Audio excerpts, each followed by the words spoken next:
अगर महाभारत को केवल एक धार्मिक ग्रंथ मानकर पढ़ा जाए तो यह अधूरा है, क्योंकि इसके भीतर छिपे वर्णन मॉडर्न साइंस, एडवांस टेक्नोलॉजी और फ्यूचरिस्टिक इमेजिनेशन को दर्शाते हैं, जिन्हें पढ़कर आज भी वैज्ञानिक चकित हो जाते हैं।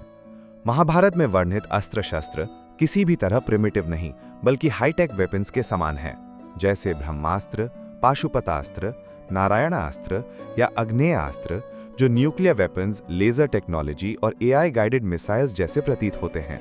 ब्रह्मास्त्र का कंपैरिजन मॉडर्न एटॉमिक बॉम्ब से किया जाता है, क्योंकि ये न केवल एक लक्ष्य को बल्कि एंटायर इकोसिस्टम को प्रभावित करता है।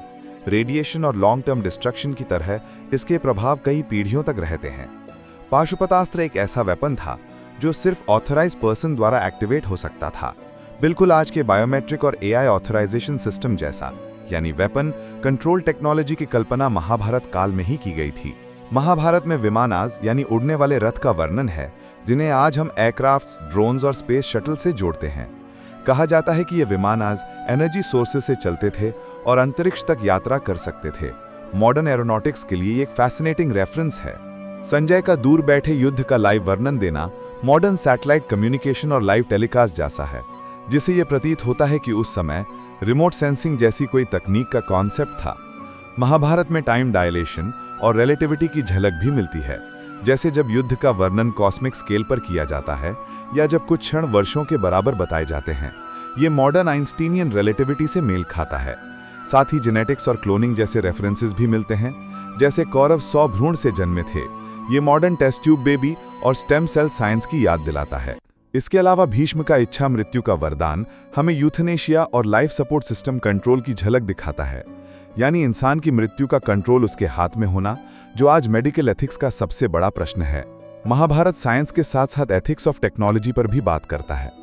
कृष्ण बार बार अर्जुन और योद्धाओं को ये सिखाते हैं कि टेक्नोलॉजी और शक्ति का उपयोग केवल धर्म की रक्षा के लिए होना चाहिए, न कि अहंकार या विनाश के लिए। ये लेसन मॉडर्न एआई और न्यूक्लियर साइंस पर भी लागू होता है कि डिस्कवरी बड़ी हो सकती है, लेकिन उसका उपयोग नैतिकता से गाइडेड होना चाहिए। आज जब हम एआई, रोबोटिक्स और बायोटेक्नोलॉजी की एथिकल बाउंड्रीज पर डिबेट करते हैं, महाभारत हमें याद दिलाता है कि अनकंट्रोल्ड पावर हमेशा डिस्ट्रक्शन लाती है। जैसे अश्वत्थामा ने नारायणास्त्र और ब्रह्मशिरा जैसे वेपन्स का दुरुपयोग किया, जिसके दुष्परिणाम अनगिनत पीढ़ियों तक रहे। मॉडर्न साइबर वॉरफेयर और साइकोलॉजिकल वॉरफेयर का संकेत भी महाभारत में है, जैसे कृष्ण की स्ट्रैटेजीज जो परसेप्शन और टाइमिंग पर आधारित थीं। ये आज के इंफॉर्मेशन टेक्नोलॉजी बैटल्स के समान हैं। अंततः महाभारत हमें ये फ्यूचरिस्टिक विजन देता है कि विज्ञान और तकनीक का असली मूल्य उसके नैतिक उपयोग में है, क्योंकि वेपन्स, मशीन्स और डिस्कवरीज केवल साधन हैं, लेकिन उनका उपयोग मानवता को बचाने या नष्ट करने पर निर्भर करता है। और यही एक टाइमलेस मैसेज है। Science without ethics is destruction. Science with dharma is evolution.